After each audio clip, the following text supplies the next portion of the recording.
Well, thanks for choosing Morning Live. Let's take a look at our question of the day now. So this is what we're asking you to engage us on this morning. With the country's COVID-19 relief fund already marred by allegations of corruption, how would you propose that government deals differently with the recently approved $4.3 billion loan from the International Monetary Fund? Let us know your views at Morning Live SABC, hashtag Morning Live SABC. Looking forward to hearing from you and also sharing those with the rest of our viewers. All right, let's go into the stories of the day now. Social Development Minister Lindiwe Zulu is today scheduled to brief the National Assembly on the department's interventions to mitigate against the impact of COVID-19 pandemic. The Fair Trade Independent Tobacco Association, FITA, is today expected to file papers in a bid to petition the Supreme Court of Appeal to hear its appeal opposing government's ban on the sale of tobacco products.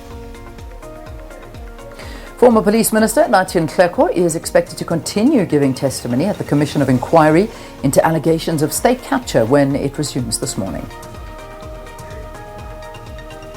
And just a recap of those numbers that you gave us in the news, Leanne.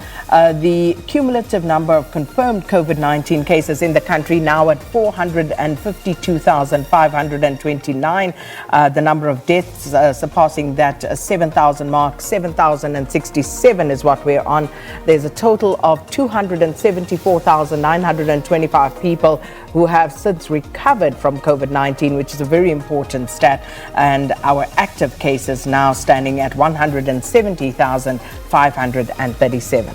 Yeah, very important stat there, almost 60% recovery rate, which is just fantastic, South Africa. All right, so those numbers again, 0800 029 999, 24-hour hotline. Also the WhatsApp service is 0600 123 456.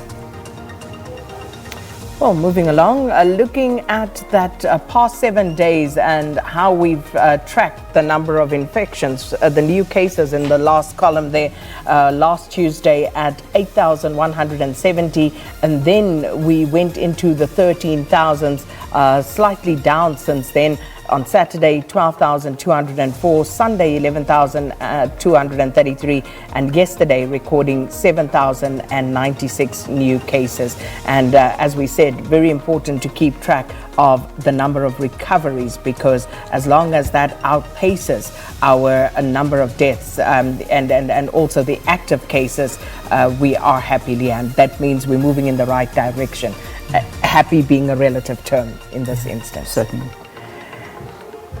All right, looking at your global stats now, 16.4 million is the number we've got as confirmed cases globally, 205,000 increase in a day. The death toll is now sitting at 652,000, that's 4,843 up. And again, the US, 4.3 million is the infections that have been confirmed there. 1.3 million recovered. And the deaths, 150,000. So that's what you need to look at the US. But South Africa is still firmly in the top 5 in terms of the infection rate, 453,000. That's 7,000, as you saw, infections reported yesterday. And then the death toll has gone above the 7,000 mark. One thing as well to note, I know in the Free State, the death toll was quite high there in the Free State overnight. I think it was 91, somewhere around there. But I have read reports that was not necessarily just in a day. It happened similarly in the Eastern Cape at one point, where you suddenly saw quite a big and steep death toll on the day, but it was a backlog of calculations apparently added in. So, that of course moved our death toll unfortunately higher. And moving from there, let's take a look at what's trending this morning. First up, hashtag corruption must fall. And people talking about all sorts of things here, Leanne, especially relating to the COVID-19 funds and procurement processes.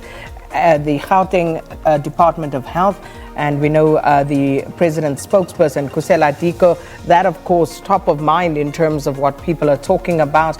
But it seems that everyone and everything is being dragged into this now. You do something wrong, the scooters in the Eastern Cape, the blankets in KZN, everything, food parcels, you name it, people are just talking about it, and they are tired, saying hashtag corruption must fall. Yeah, it's running so deep, and it's all just coming out at the moment, and it's heartbreaking, especially at a time like this for South Africa, where genuinely people are still crying for 350 rand, Yep. and you are seeing what the amount of money that's being plundered through corruption, and we're talking hundreds of millions and billions. And then of course we get the IMF loan that comes through. Very first time we have had a loan since the 1994 elections here in South Africa, and people are genuinely worried, saying we're getting all this money, and it's all meant to go to COVID-19, but is it really, and the relief to South Africans, and what happens in the process? And it's a real worry when we start uncovering and seeing what's happening behind the scenes. And that is also that's the IMF, obviously, and then Andile Ramaphosa, that of course the son of our president Cyril Ramaphosa, and we're seeing this, that he's now got a tender to provide these devices into taxis to make them compliant, COVID-19 compliant. And many people saying this is the president's son. It's so nice to be his son, to get a tender like this. Except that from what we know, it wasn't a tender. Seemingly this is some form of donation from an NPO, a non-profit organization that Andile Ramaphosa is a part of.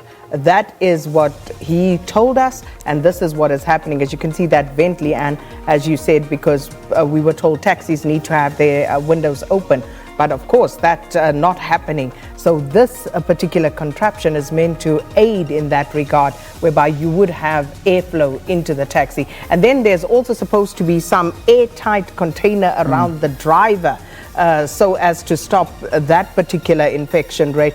Because remember, the driver is the one common denominator.